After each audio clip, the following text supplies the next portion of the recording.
Hello students.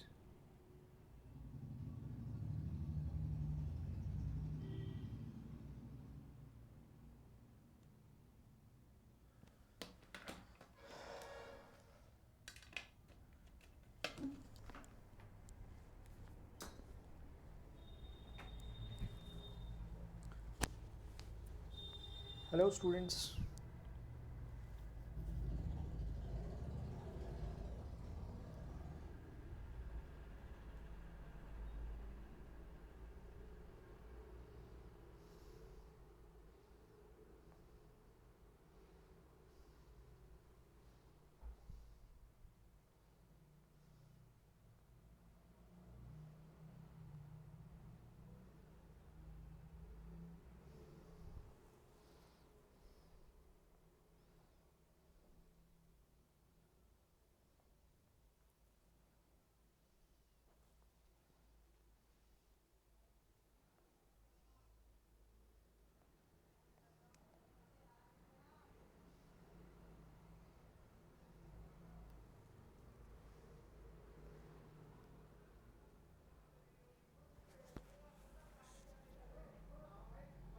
Hello hello Nalini, जय हिंद रवि सिंह सबस, कैसे हो? जो भी स्टूडेंट्स यहाँ पर हैं कोशिश करें कि एक बार लेक्चर को शेयर कर लें ज़रा।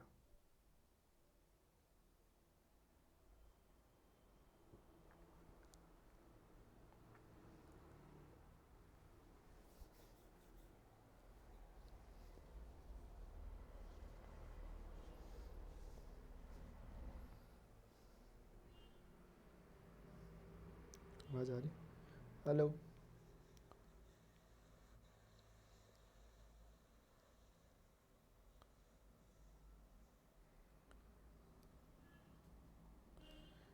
मैं भी ठीक हूँ रवि। देखिए चलिए, ये स्टूडेंट्स ये मेरा शेड्यूल है जो मैं पढ़ाता हूँ। प्लस में मेरी क्लासेस चलती हैं 4 to 5:30 और दूसरी 12:30 से 2 बजे तक। प्लस में मेरी क्लास चलती है। इसमें मेरा जो आजकल चल रहा था वो इन्वर्स ट्रिग्नोमेट्री और इसमें सर्कल्स आज हुआ है। और 2:30 बजे वाली क्लास जो होती है ये वाली, ये फ्री क्लास है, इसे कोई भी अटेंड कर सकता है अनअकैडमी के लर्निंग प्लेटफॉर्म में जाकर। अगर अनलॉक कोड पूछे जाते हैं तो आप इसे यूज़ कर सकते हो PRN31 को, और इस पर ज़रूर आया करें। इस पर आज हमारा लॉगरिदम चला था। ठीक है, तो यही चीज़ें हैं। बाकी मेरा शेड्यूल आप लोगों के सामने है, आप देख सकते हैं। ठीक है ना। दूसरी बात, अनअकैडमी का एक इनिशिएटिव पराक्रम स्टार्ट किया जा रहा है, जिसमें कि जो एडुकेटर्स हैं उनके द्वारा वीकेंड में एक सेशन लिया जाएगा, एक वेबिनार सेशन लिया जाएगा, जिसमें आप लोगों की क्वेरीज को रिजॉल्व किया जाएगा। अगर आपको कोई है तो आप पूछ सकते हैं। इधर देखिए, क्या है कि मतलब ये मेरा टेलीग्राम इंस्टाग्राम में से ज्वाइन कर सकते हो आप। ठीक है, किसी अपडेट्स के लिए या फिर आपको कोई प्रॉब्लम होती है आप यहाँ पे पूछ सकते हो मुझे। देखो ऐसा होता है कि हमें ना स्ट्रेट, हमने कल पढ़ा था कि हमने लाइन की क्वेश्चन पढ़ी थी। रिकॉल करता हूँ क्विकली, मैंने आपको बताया था कि R vector is equal to,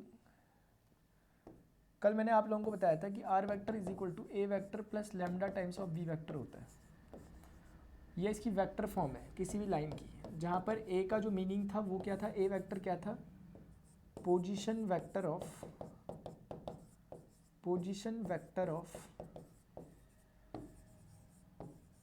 given point. Given point जो भी होगा उसका पोजीशन वेक्टर था वो। And what is that B vector? B vector is a parallel vector to the required line.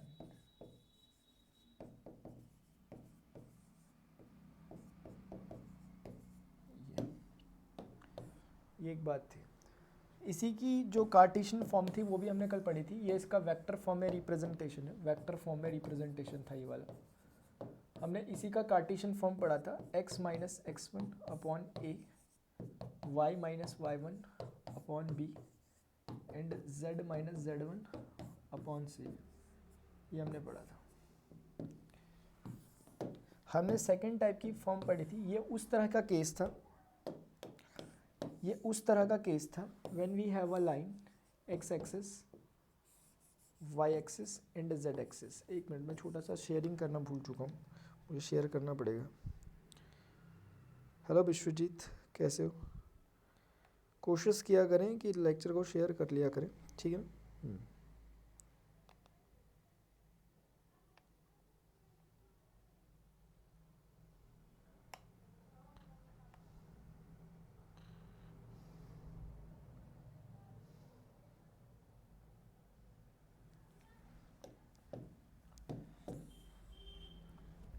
इसमें आप देखेंगे कि यहाँ पर एक पॉइंट कोई है जिससे होकर अपनी लाइन पास कर रही है। इस पॉइंट का नाम P है और इसके कोऑर्डिनेट x1 y1 z1 है।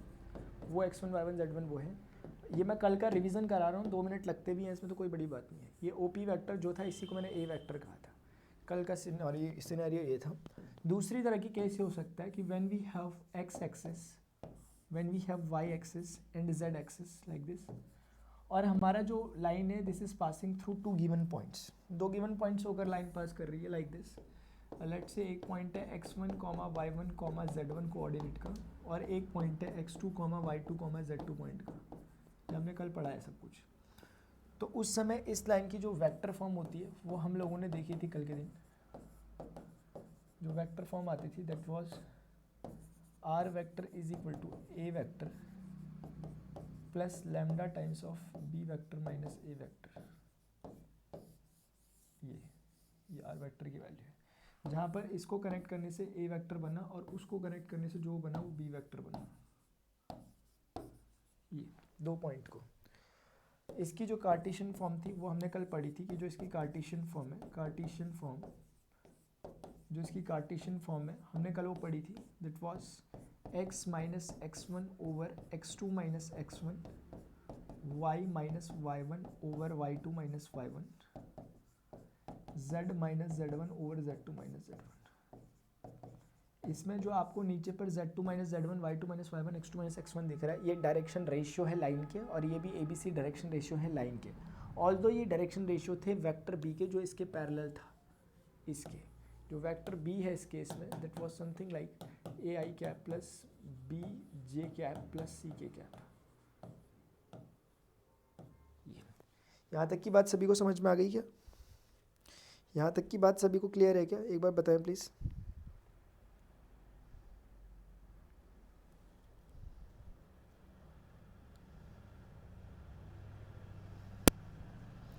मेरी वॉइस कितनी स्लो आ रही है? जितना स्लो मैं बोल रहा हूँ उतनी आनी चाहिए।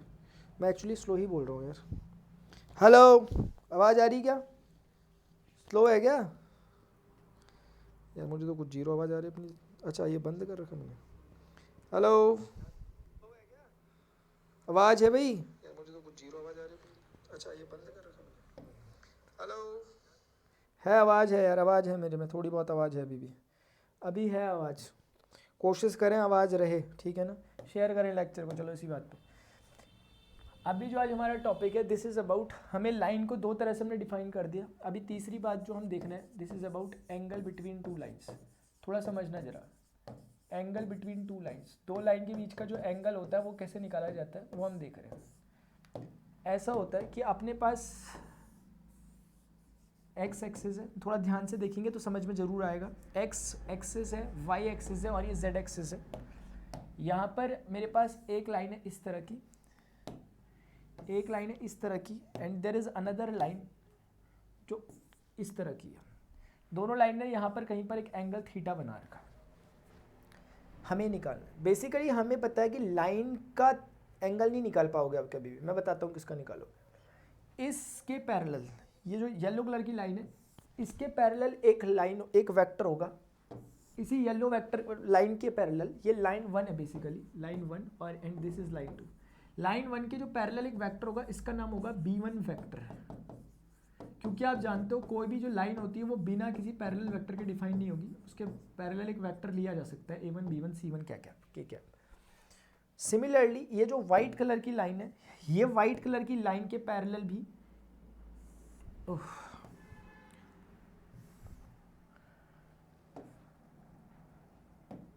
इस व्हाइट कलर की लाइन के पैरेलल भी एक वेक्टर होगा, और ये इस तरह से होगा। और इसको मैं डिफाइन करता हूँ, इसको मैं एक नाम देता हूँ b2 वेक्टर। और b2 वेक्टर क्या होगा? a2 i cap plus b2 j cap plus c2 k cap type का। ये ऐसा होगा, शायद समझ रहे होंगे आप।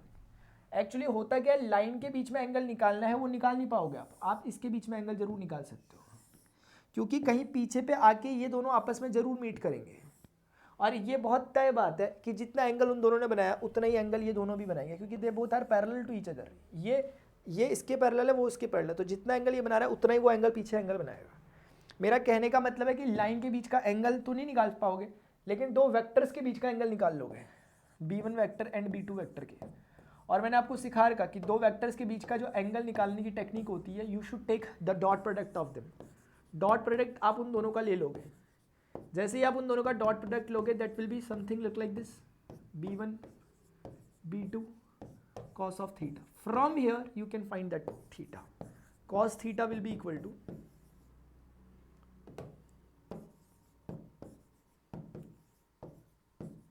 in division there is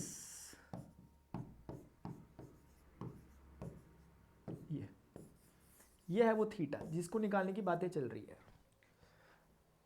hopefully समझ में आया होगा। अगर ये आप लोगों को समझ में आ चुका है,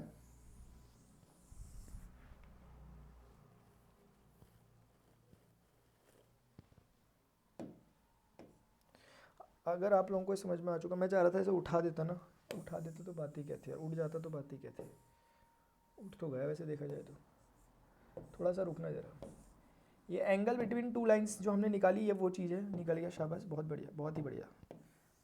ये भी आ जाता ना कब्जे में तो फिर बात ही क्या थी। अरे आ गया यार, खतरनाक हो गया आज तो। ये अब मैं ये कहना चाह रहा कि ये इनकी वैल्यू मैं प्लेस कर सकता हूँ यहाँ पर आसानी से। b1 cos थीटा निकालने के लिए b1 और b2 का डॉट प्रोडक्ट, इन दोनों का डॉट प्रोडक्ट क्या होगा, सभी लोग जानने चाहिए आप लोगों को कि a1 a2 b1 b2 c1 c2 होगा। डॉट प्रोडक्ट लेना आराम आराम से सिखाया था मैंने वेक्टर्स में। इन डिवीजन b1 का मैग्नीट्यूड कितना होगा, hope you all are agree with me if I am writing this.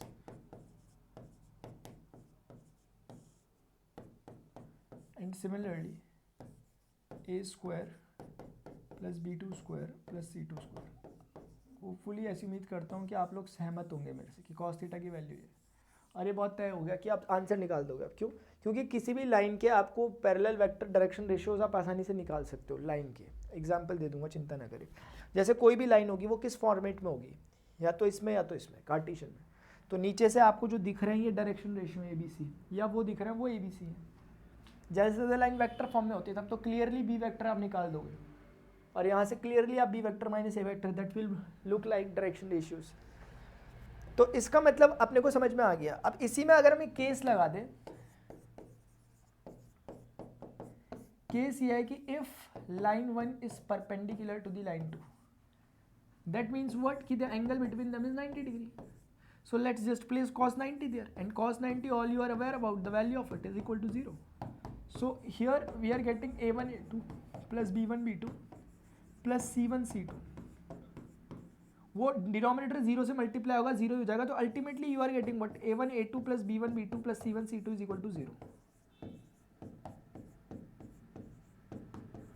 So you can mind this relation, you can keep this in your mind for future, क्योंकि ये एक अपने आप के लिए काम की चीज निकल गई। whenever two lines are perpendicular to each other, then their direction ratios must follow these situations, must follow this expression. एक बात आपको, एक बात आनी चाहिए समझ में।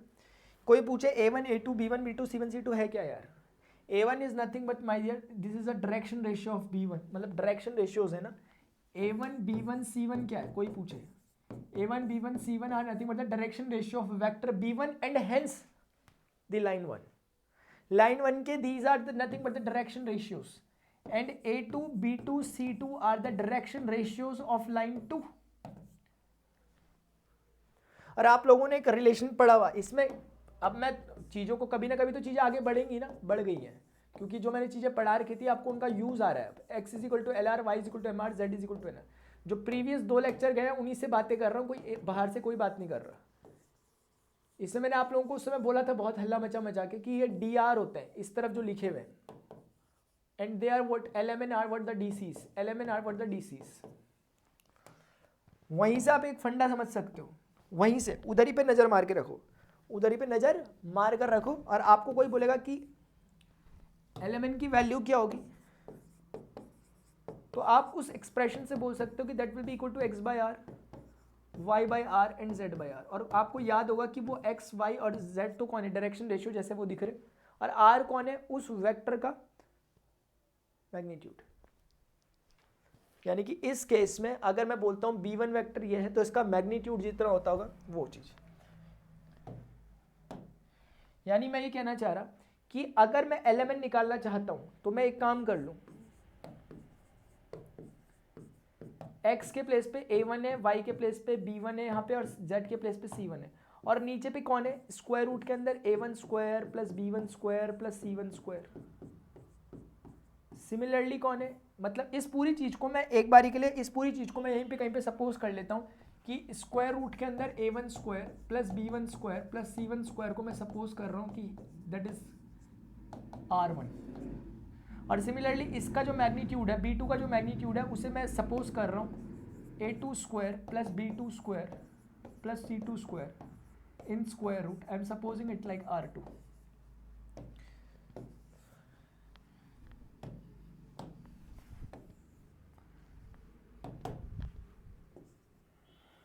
R1 R2 R3 ये। अब मैं ये कहना चाहता हूं कि जो मैंने रिलेशनशिप निकाली है डायरेक्शन रेशियो के बीच में निकाली थी, now I can now convert them. A1 को मैं लिख सकता हूं, एक बार प्लीज थोड़ा सा ध्यान से सुनेंगे, लास्ट बात है, प्रॉब्लम होगी मेरे से बोलना, मैं रिवाइज करा दूंगा, लेकिन सुनना तो पड़ेगा और चीजें लिंक भी करेंगे, पिछली चीजें लिंक कर रही है जो आज पहली बार देख रहा है, कहीं नहीं आने का समझ में। L1 M1 N1 L2 M2 N2, अगर दूसरी लाइन के डायरेक्शन रेशियो कोसाइंस ये है, that will be something like this, A2 over R2 B2 over R2। एक सेपरेट डेडिकेटेड सेशन था मेरा डायरेक्शन कोसाइन और डायरेक्शन रेशियो उस पर, ये इससे पहले में। Now just place the corresponding value, A1 is equal to कितना, L1 R1, B1 is equal to L2 R, ऐसे करके। तो A1 की वैल्यू मैं रख सकता हूं क्या, यहां पर देखिए ध्यान से, A1 की वैल्यू कितनी, L1 R1, A2 की वैल्यू कितनी है, L2 R2, L2 R2। Similarly आप देख सकते हैं इसकी वैल्यू है M1 R1, इसकी वैल्यू है M2 R2, और इसकी वैल्यू है N1 R1 और इसकी वैल्यू है N2 R2,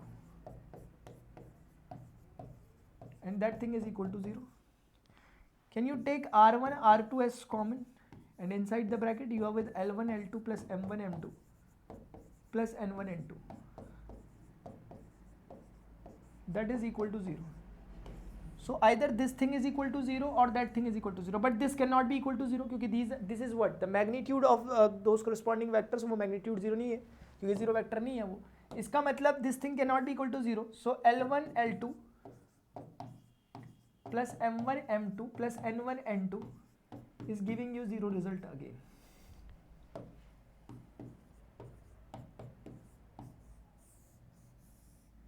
जो रिश्ता dr के साथ था उसी प्रकार का रिश्ता dc's के साथ भी है, डायरेक्शन कोसाइंस के साथ भी है। और एक कब की बात है, when two lines are perpendicular to each other, this is now a condition। कभी भी बोलेंगे दो लाइन आपस में परपेंडिकुलर अगर हैं तो इसका मतलब कुल मिला के ये होगा कि उनके direction cosines L1 L2 plus M1 M2 plus N1 N2 is equal to 0 type के हैं, या फिर उनके डायरेक्शन रेशियो है। जिसको समझ नहीं आया वो बोले।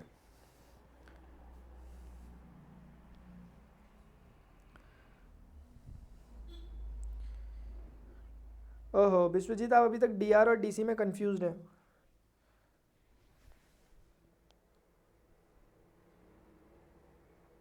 जय हिंद डेविल, जय हिंद। एलिमेंट हर डायरेक्शन कोसाइंस ही होते हैं।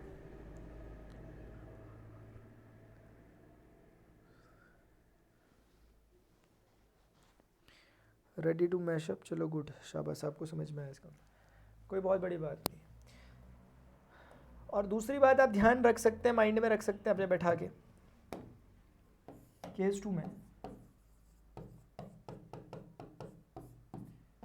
कि if theta is equal to 0 degree, that is they both are parallel to each other, if lines are parallel to each other, then this is the condition, A1 upon A2 is equal to B1 upon B2 is equal to C1 upon C2। आप याद रख लो इसे निकालने की कोई खास ज़रूरत नहीं है अभी डिराइव करने की। ये एंड ऑल्सो डायरेक्शन कोसाइंस भी इसी फिनोमेना को फॉलो करते हैं। चिंता मत करो, क्वेश्चन हम करेंगे, हमें सब समझ में आएगा। कि मुझे रेफरेंस के लिए सारी बातें बतानी है आपको, क्लियरिटी अगर नहीं आ पा रही पहले तो पूछ लो, लेकिन अगर फिर भी नहीं आ पा रही है तो एक काम होगा, क्वेश्चंस के दौरान सब निपट लेंगे।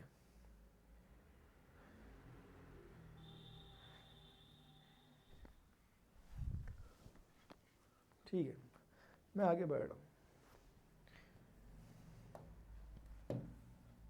एंगल की चक्करबाजी आपने देख ली, इस पर बेस्ड क्वेश्चन देख लो जरा कैसे होते हैं। एक्सरसाइज 10.11 शाबाश। वैसे मैं तो सोच रहा था क्वेश्चन सारे अलग से ही कराऊं, लेकिन चलो आप भी क्या याद रखोगे, एक क्वेश्चन एटलीस्ट करा देता हूँ।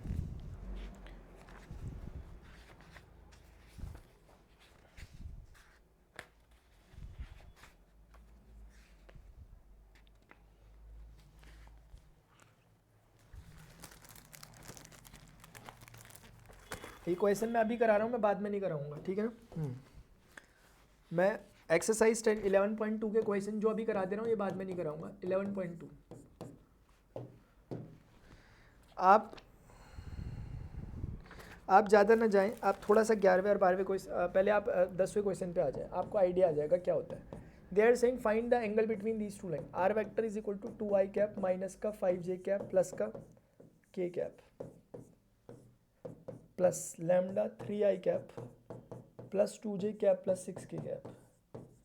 This is the equation of first line and r vector is equal to 7i cap minus 6j cap, oh god not j cap, carefully लिखना, देखो उन्होंने कैसे गेम खेला है, plus mu i cap plus 2j cap plus 2k cap।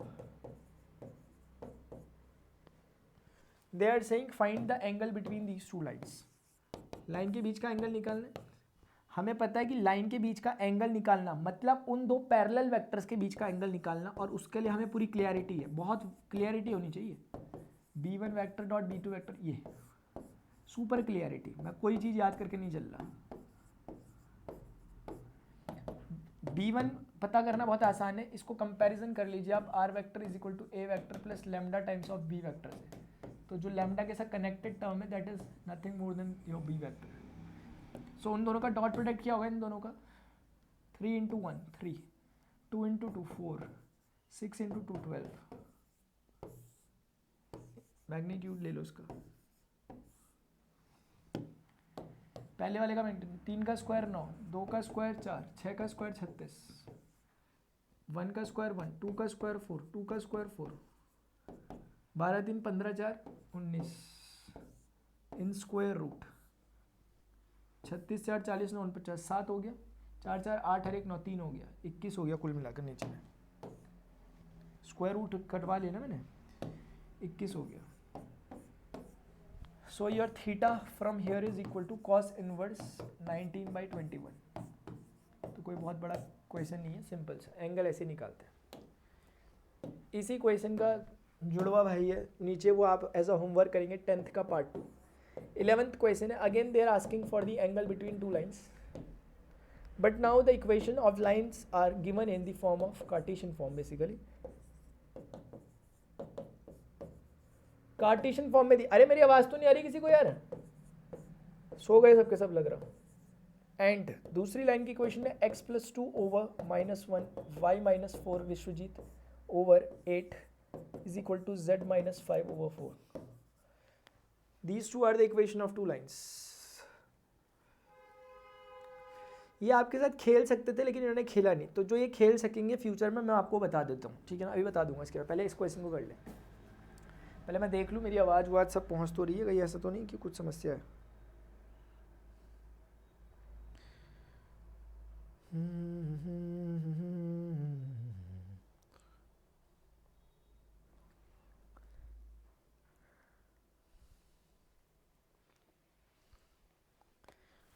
बाल कैसे हो रहे हैं यार, बता तो दिया करो।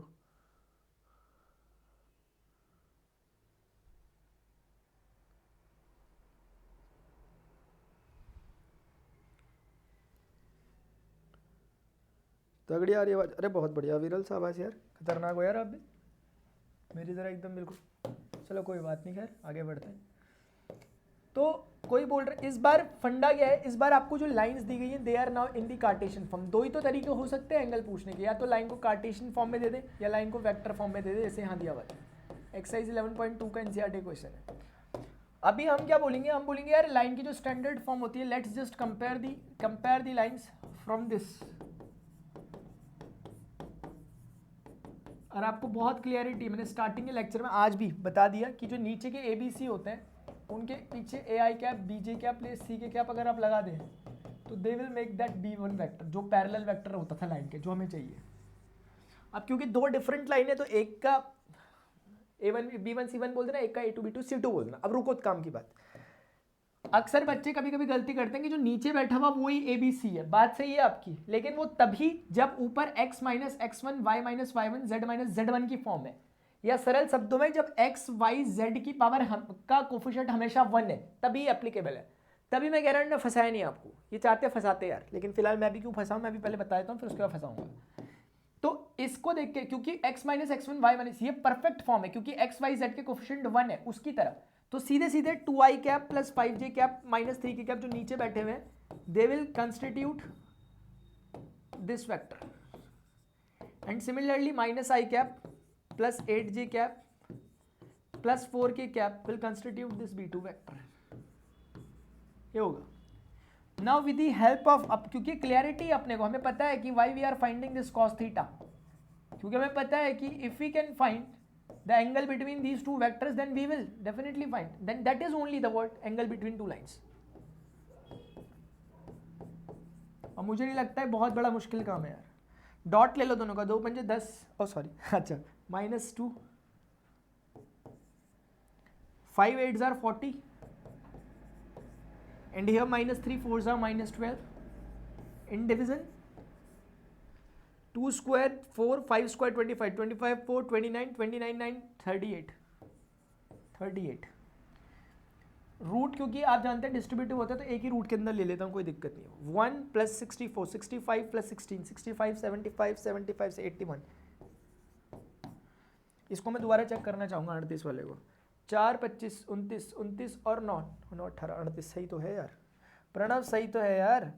ये 40 में से 12 40 में 14 गया 30 30 26, देखना जरा कितना रहा, नीचे रूट 38 और 81 का 9 निकल गया बाहर। ठीक है, बढ़िया सब कुछ यार, हाँ तो ऐसे ही कुछ रहा, बाकी क्रॉस चेक कर लेना एक बार। तो यहाँ से आप आसानी से कह सकते हैं थीटा की वैल्यू आ रही है cos इनवर्स 26 9√30, देख लेना, कुछ कैलकुलेशन एरर वेरर होंगे वो देख लेना आप, वो मैं उस पर ज़्यादा नहीं जाना चाहता। 38 को तोड़ देना, देख लेना कुछ टूट रहा है क्या, बेचारा ये तो टूट भी नहीं रहा है, देख लेना जरा एक बार, मुझे बताना कोई जना आंसर यही है क्या। ठीक है, फंसा कैसे सकते थे, गेम इन्होंने बेचारों ने फंसाया नहीं, वो बात माननी पड़ेगी इन लोगों की। ऐसा हो सकता है कि कभी लाइन ऐसे दी हो, x - 2 = 2y + 3 over 5 3z + 7/3। अब ये लाइन में से आपको जो ये एक्सट्रैक्ट करने ABC, वो इसको पहले perfect formula x - x1, but this is not y - y1, so make it like that, x - 2/3, so let's just keep the coefficient of y equal to 1, so we should take 2 as common।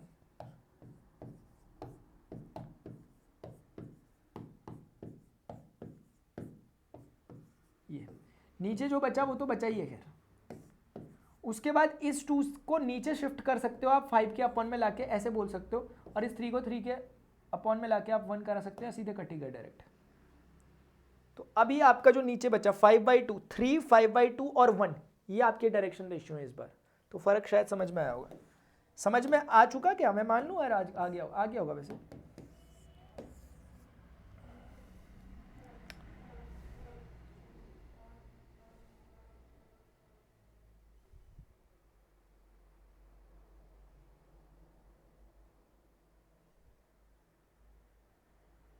मैं Unacademy में पढ़ाता हूँ भैया,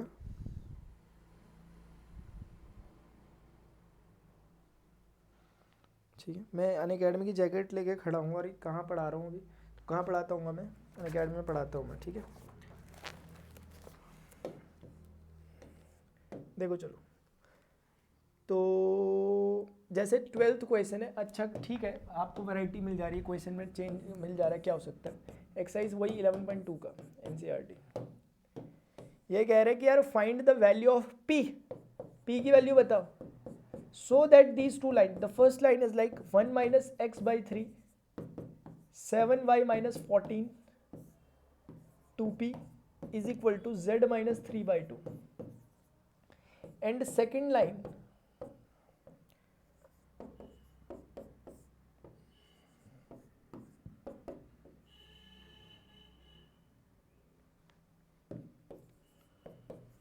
y minus 5 upon 1 is equal to 6 minus z upon 5. 1 minus x 7y minus 14 और z minus 3/2, 3 2 भी सभी सही है, 3p 1 5, ठीक है, 7 माइनस 7x। बोले कि find the value of p so that these two line L1 and L2 are perpendicular.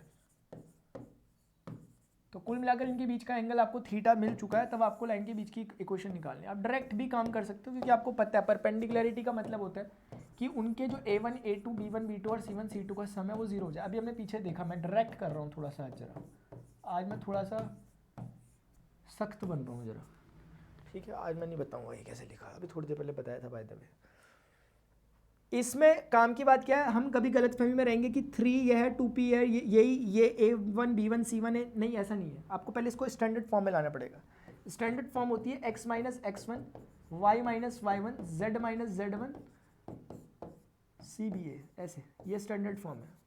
यानी कि coefficient of x must be equal to 1। पहले वाले में 1 नहीं है कोफिशिएंट, तो you should take x negative s common. Now this is good, you should take 7s common.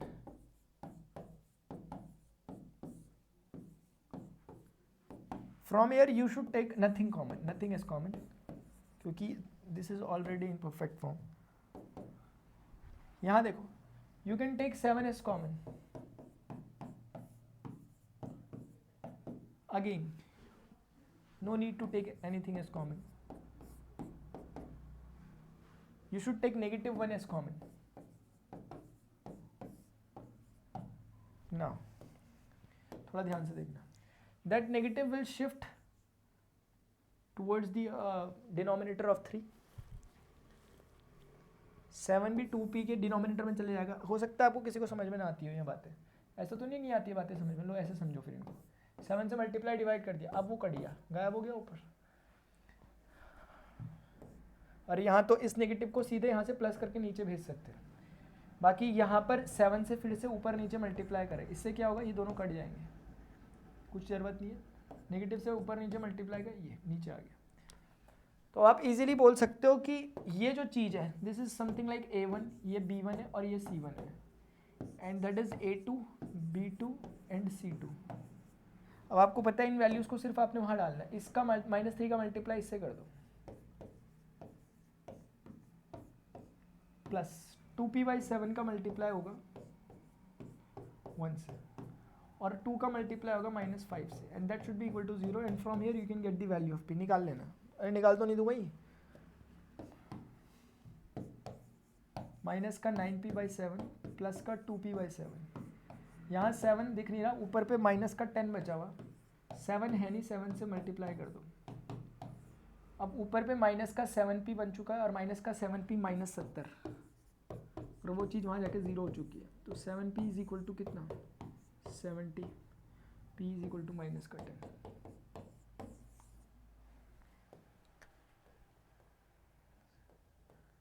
ठीक है, समझ में आया किसी को?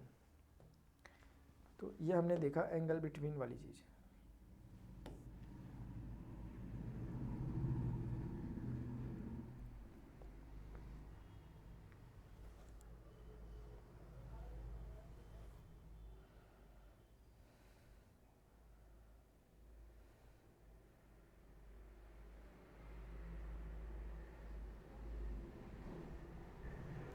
राहुल, फर्स्ट सेकंड वीडियो यहीं पर आप देखना, रीसेंट वीडियोस में जाना, कल की वीडियो में जाना ना थोड़ा, क्योंकि बहुत सारे वीडियो आते रहते हैं इसलिए वो नीचे चली गई होगी। बाकी आप सर्च कर सकते हैं 3 डायमेंशनल ज्योमेट्री प्रणव पांडे ऐसे करके। ठीक है, तो आप बोले ग्रीन वाला समझाना। ग्रीन वाले में कुछ भी नहीं है, मैंने पहले ही कहा कि ये वाले इक्वेशन को मैं क्यों बता रहा हूँ, क्योंकि मैंने अभी पीछे में बताया था कि whenever 2 lines are perpendicular to each other they will follow this relation.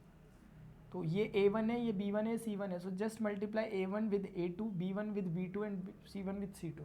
इससे ज़्यादा कुछ नहीं करा मैंने, ठीक है। शाबाश वसीम।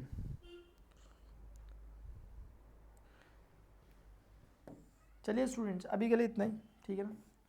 अभी के लिए इतना ही, मिलते हैं अपने नेक्स्ट लेक्चर में, ठीक है ना, अपने नेक्स्ट लेक्चर में मिलते हैं। Till then good bye, see you, take care, bye bye, जय हिंद।